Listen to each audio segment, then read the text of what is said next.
Hello दोस्तों, आप लोगों का एजुकेशन केयर क्लासेस में स्वागत है। मैं उदेश पटेल। आज हम बात करेंगे करंट अफेयर्स के 10 क्वेश्चन जो जुलाई से संबंधित हैं और एक एक क्वेश्चन को हम बेहतर तरीके से डिस्कशन करेंगे और मेन पॉइंट को हम एग्ज़ाम के पॉइंट यानी कि देखने की कोशिश करेंगे। चलिए देखते हैं पहला क्वेश्चन, नशा मुक्त भारत अभियान। देखो, नशा मुक्त भारत अभियान की बात करें तो देखो, जो नशा मुक्त भारत अभियान है इसको 19 जुलाई 2022 को शुरू किया गया। कब? 19 जुलाई 2022। नशा मुक्त भारत अभियान, जो नशा मुक्त भारत अभियान है यह 19 जुलाई 2022 को शुरू किया गया। इसका उद्देश्य क्या था? देखो, जो नशा मुक्त भारत अभियान का उद्देश्य है यह है कि जो भारत के युवा लोग हैं उनके बीच जो नशीली दवाइयाँ हैं उनके जो दुरुपयोग हैं उनकी समस्याओं का समाधान करना। यानी कि जो नशा मुक्त भारत अभियान का उद्देश्य यही है कि जो भी युवा लोग हैं उनके बीच जो भी नशीली दवाइयाँ हैं उनके दुरुपयोग को जो समस्या है उसका समाधान करना। यह नशा मुक्त भारत अभियान का उद्देश्य है। कब शुरू किया गया? 19 जुलाई 2022 को। नमस्ते, देखो जो नमस्ते योजना है, जो नमस्ते योजना है यह आपकी शुरू की गई 18 जुलाई 2022। नमस्ते योजना जो है 18 जुलाई 2022 को यह योजना शुरू की गई। इसका अर्थ है, जो नमस्ते है इसका अर्थ है मशीनीकृत स्वच्छता पारिस्थितिकी तंत्र के लिए राष्ट्रीय कार्य योजना। यानी कि जो भी मशीनों के द्वारा स्वच्छता को बढ़ावा देना, यानी कि जो पारिस्थितिकी तंत्र है उसके कार्यों में एक सहयोग देना, एक मतलब अपना सहयोग तरीके से उसको स्वच्छता करना। यह एक दो मंत्रालय, आपकी जो नमस्ते परियोजना है यह 2 मंत्रालयों के द्वारा शुरू यानी कि संयुक्त परियोजना है। एक तो सामाजिक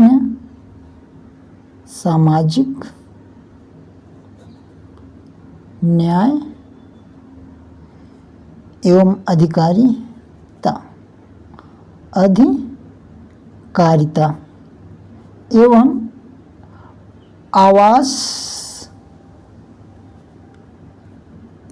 व शहरी, ये 2 मंत्रालय जो हैं आपके, एक तो सामाजिक न्याय एवं अधिकारिता और आवास व शहरी मंत्रालय, इन दोनों मंत्रालयों की एक संयुक्त परियोजना है।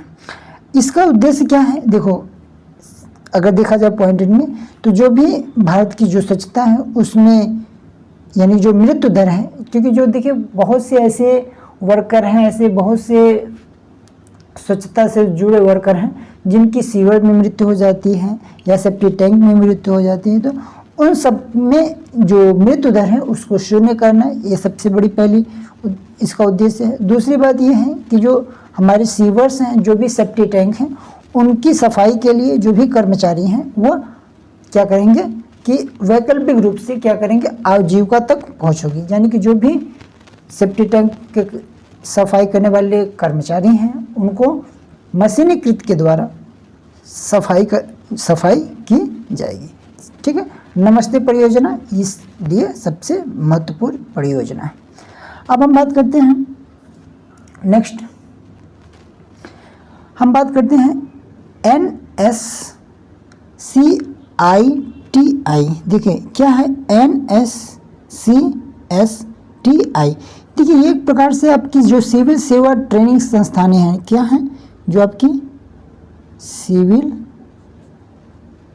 सेवा प्रशिक्षण जो भी संस्थानें हैं,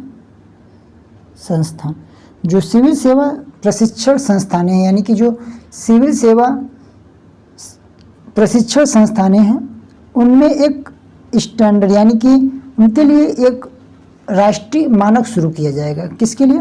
इसके लिए सिविल सेवा जो भी प्रशिक्षण संस्थान हैं उनके लिए एक क्या किया जाएगा, राष्ट्रीय मानक शुरू किया जाएगा। किसके द्वारा? NSCIST के द्वारा। इसकी जो शुरुआत हुई 18 जुलाई 2022 ठीक है। सबसे बड़ा अहम कि जो भी सिविल सेवा ट्रेनिंग संस्थानें हैं उनमें एक राष्ट्रीय मानक तय किया जाएगा इस योजना के तहत, इस योजना के तहत। अब बात करते हैं स्पिरिट चुनौतियाँ। देखिए स्पिरिट चुनौतियाँ क्या हैं, ये किससे संबंधित। देखो स्पिरिट जो चुनौतियाँ हैं इसकी जो शुरुआत की गई वो 18 जुलाई 2022 को। कब शुरू की गई? 18 जुलाई 2022 को।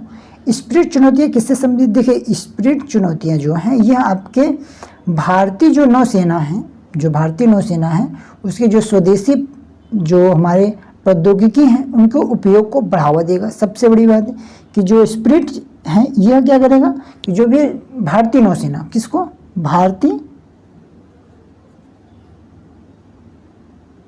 नौसेना, जो भारतीय नौसेना है उनके जो स्वदेशी प्रौद्योगिकी हैं उनके उपयोग के क्या करेगा? बढ़ावा देगा। क्या करेगा? बढ़ावा देगा।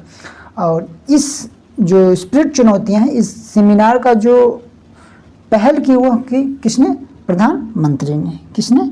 प्रधानमंत्री नरेंद्र, पीएम नरेंद्र मोदी ने इसका इस पहल की शुरुआत की।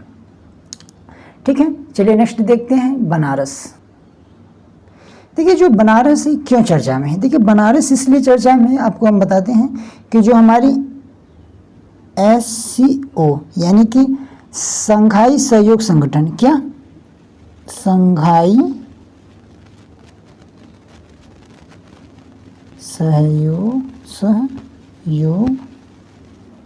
संगठन, ठीक है, जो हमारी संघाई सहयोग संगठन है इसके द्वारा पहली जो है पहली सांस्कृतिक और पर्यटन राजधानी, यानी कि जो हमारी संघाई सहयोग संगठन है इसके द्वारा जो पहले सांस्कृतिक और पर्यटन राजधानी घोषित की गई वो कौन सी घोषित की गई? आपकी बनारस। कौन सी? बनारस जो है वह आपके संघाई सहयोग संगठन के द्वारा पहली सांस्कृतिक और पर्यटन राजधानी घोषित की गई वर्ष 2022 के लिए। किसके लिए? 2022 व 23 के लिए, ठीक है, के लिए। वर्ष कौन सा? 2022 और 23 के लिए, ठीक है। अब यहाँ से हम बात करते हैं जो हमारा संघाई सहयोग संगठन है वो कौन कौन से देश हैं। जैसे आपका चीन है, रूस है, भारत है, पाकिस्तान है, कजाकिस्तान है, किर्गिस्तान है, तजाकिस्तान है, उज्बेकिस्तान है। ये 8 देश हैं जो संघाई सहयोग संगठन से संबंधित हैं। इसमें टोटल कितने हैं? 8 देश। अगर देखा जाए तो जो बनारस हमारा है कि यह दुनिया के सबसे पुरानी जीवित शहरों में से एक भी माना जाता है। यानी कि जो बनारस है हमारा वह दुनिया के सबसे पुराने जीवित शहरों में से एक माना जाता है। बनारस को हम काशी के नाम से भी जानते हैं। बनारस को हम क्या हैं? काशी के नाम से भी जानते हैं। यानी कि बनारस को हम किस नाम से? काशी के नाम से भी जानते हैं।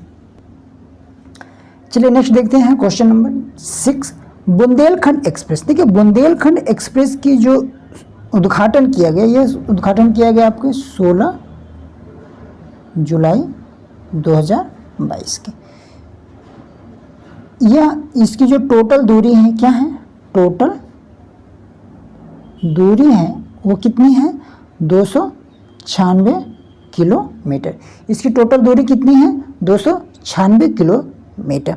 यह उत्तर प्रदेश की कितने जिलों से होकर गुजरती हैं? 7 जिलों से होकर गुजरती हैं। कितने जिले? 7 जिले। कितने जिले से होकर गुजरती हैं? 7 जिले। चित्रकूट, बांदा, महोबा, हमीरपुर, जालौन, औरैया और इटावा, इन शहरों से होकर यह बुंदेलखंड एक्सप्रेस गुजरती है। इसकी टोटल जो लागत देखी जाए तो वो आपकी लगी 14,850 करोड़। इसकी टोटल लागत है। क्या है? लागत। टोटल लागत कितनी आई? 14,850 करोड़। देखा जाए तो ये जो इसकी जो किसके तहत ये पूरा किया गया, मतलब किस, तो उत्तर प्रदेश के एक्सप्रेसवे औद्योगिकी विकास प्राधिकरण के द्वारा, यानी कि जो यह जो रोड बनवाया गया, यह जो एक्सप्रेस तैयार किया गया वो किसके के द्वारा, यह आपके उत्तर प्रदेश एक्सप्रेस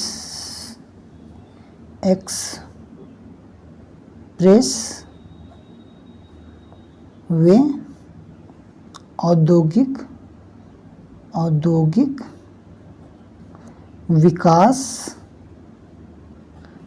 प्राधिकरण,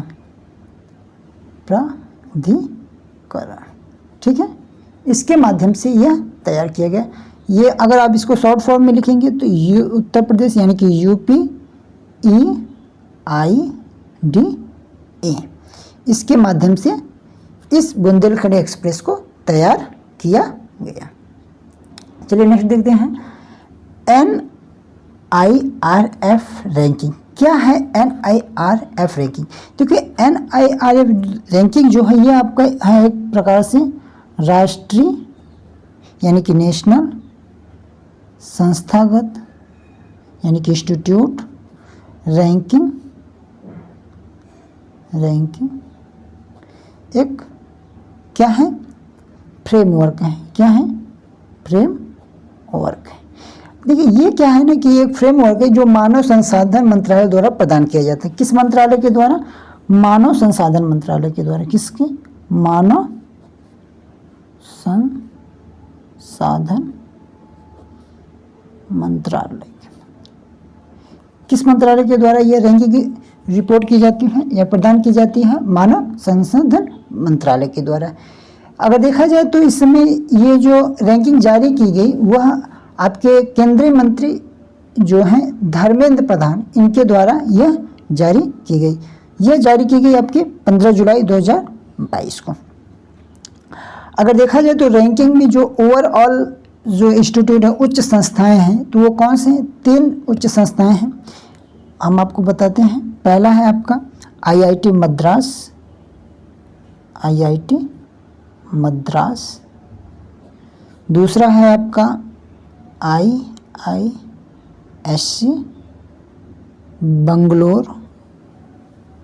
बेंगलोर, उसके बाद है आपका IIT मुंबई। ये बेस्ट 3 उच्च संस्थानें हैं आपका बॉम्बे। ठीक है, ये क्या है? ये 3 क्या है? आपके उच्च संस्थाएं हैं जो ओवरऑल हैं। ठीक है, अगर विश्व रैंकिंग की बात की जाए तो ये आपका बेंगलोर ही है। विश्व रैंकिंग की बात की जाए तो ये आपका क्या है? बेंगलोर है। विश्व रैंकिंग में बात की जाए तो कौन सा है? बेंगलोर है। अगर कॉलेज रैंकिंग की बात की जाए तो वो आपका मिर्मंडा कॉलेज जो है वो आपकी स्थिति है। यहाँ पे इंजीनियरिंग में देखा जाए तो इंजीनियरिंग में जो आपका सबसे उच्च या पहला स्थान जिसका है वह आपका IIT मद्रास। इंजीनियर के लिए ये उच्च मद्रास जो है वो सबसे उच्च स्थान रखता है, यानी कि सबसे पहला स्थान रखता है इंजीनियरिंग के लिए। अगर मैनेजमेंट की बात की जाए तो इंडियन इंस्टीट्यूट ऑफ मैनेजमेंट जो अहमदाबाद की है वह सबसे पहला स्थान रखती है। चिकित्सा के क्षेत्र में देखा जाए तो आपका एम्स जो दिल्ली में है वो पहला स्थान रखता है। फार्मेसी में देखा जाए तो जामिया हमदर्द लगातार 4थी बार सूची में शीर्ष पर बना हुआ है। वास्तुकाल में देखा जाए तो IIT जो रुड़की की है वह दूसरी बार आर्किटेक्चर में टॉप किया है। और कानून की बात की जाए तो जो टॉप आपकी यूनिवर्सिटी है वो है national law of India university Bengaluru की। अगर डेंटल चिकित्सा में देखा जाए यानी कि दांत चिकित्सा में देखा जाए तो वह है Savita institute of medical and technology sciences. तो इस प्रकार से टोटल आपके जो नेशनल यानी कि राष्ट्रीय संस्था रैंकिंग जो फ्रेमवर्क हैं वह इस प्रकार से हैं। ये मानव संसाधन मंत्रालय द्वारा तैयार किया जाता है जो हमने आपसे चर्चा की। चलिए नेक्स्ट देखते हैं, हम बात करते हैं जागृत। देखिए ये जागृत जो शब्द है ना ये आपको अब देखने को मिलेगा जागो ग्राहक जागो से संबंधित, क्योंकि ये उपभोक्ता जो भी उपभोक्ता हैं उनके लिए उपभोक्ता जो विभाग है उन्होंने 15 जुलाई 2022 को 15 जुलाई 2022 को लॉन्च किया, यानी कि आपका जागृत जो है ये शब्द शुभांकित किया गया, लॉन्च किया गया। यह उपभोक्ताओं के बीच एक अधिकार के प्रति जागरूकता पैदा करने के लिए यह शुरू किया गया। आपको बता दें कि जागो ग्राहक जागो उपभोक्ता अधिकार जो जागरूकता अभियान है, जागो ग्राहक जागो क्या है, एक उपभोक्ता जागरूकता अभियान है। इसकी जो शुरुआत की गई थी वह 2005 में, यानी कि जो जागो ग्राहक जागो की शुरुआत की गई थी वह 2005 में शुरू की गई थी। कब शुरू की गई थी? 2005 में। मिशन शक्ति, देखिए जो मिशन शक्ति है ये आखिर चर्चा में क्यों है, हम आपको बताते हैं कि जो मिशन शक्ति है यह आपके महिला एवं बाल विकास मंत्रालय के द्वारा इसकी जो मिशन शक्ति योजना है इसमें एक विस्तार किया गया 14 जुलाई 2022 को। 14 जुलाई 2022 को इसका विस्तार किया गया, इसका विस्तार किया गया। ठीक है, इसका क्या किया गया? विस्तार किया गया। अगर देखा जाए तो यह एक प्रकार से महिला सशक्तिकरण कार्यक्रम है। पूरी तरीके से देखा जाए तो यह समेकित जो महिला सशक्तिकरण उससे संबंधित है। यह महिलाओं को सुरक्षा, संरक्षा और सशक्तिकरण जैसे विशिष्ट योजनाओं के रूप में शुरू किया गया। यह शुरुआत, इसकी शुरुआत जो की गई थी वह आपके 15वें वित्त आयोग की अवधि 2021-22 से लेके 2025-26 के दौरान लॉन्च किया गया। यानी कि ये जो इसकी शुरुआत की गई थी वो 2021 और 22 के तहत कहाँ से 2025-26 तक चलेगी। जो मिशन शक्ति है वह 2021-22 से शुरू होकर 25-26 तक यह मिशन चलेगा। इस अभी 14 जुलाई 2022 को इसका विस्तार किया गया। मिशन शक्ति क्या है? मिशन शक्ति महिलाओं को एक सुरक्षा, संरक्षा और उनको सशक्तिकरण के रूप में कार्य करता है। ठीक है, चलिए नेक्स्ट देखते हैं। जो हमारा भारतीय रेलवे है उसका सबसे जो लंबा ट्रेन रूट है हम उसकी बात करते हैं। सबसे लंबा ट्रेन रूट की बात करें तो विवेक एक्सप्रेस के नाम से 2 जुलाई 2022 को देश के सबसे लंबे ट्रेन रूट का रिकॉर्ड रहा। कौन सा? विवेक एक्सप्रेस। कौन सा? विवेक एक्सप्रेस। जो हमारा विवेक एक्सप्रेस है यह 2 जुलाई 2022 को, क्या 2 जुलाई 2022 को सबसे लंबे ट्रेन रूट का रिकॉर्ड रहा। ये जो है आपके असम के डिब्रूगढ़ से लेके, कहाँ से? डिब्रूगढ़। कहाँ से?